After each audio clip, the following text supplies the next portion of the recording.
Yeah, we're one of 6 states in the country that do tax Social Security, and that does lead to exodus by all too many people as they find themselves in retirement years and they don't have necessarily family connections here. It almost makes no sense to stay in Minnesota, unfortunately. And the other one we're dealing with is the estate tax. It would apply perhaps with people with a little more wealth, but that's also an important one we're trying to deal with because we are losing a lot of money to our state coffers by virtue of the fact that we do tax estates a lot, and people do tend to move, and their estate is probated, etc., in other locations of the country. That's unfortunate.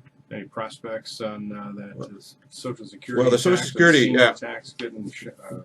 My bill, and we call it scaling it. We can scale it so it only, if you will, we always talk in terms of if it costs the state money. The state maybe shouldn't have this money in the first place, but the state would lose if we just did it today. The state would lose a little over $800 million, and that's going to dig in, if you will, to some existing programs which people have come to depend on. So my bill is a 10-year bill.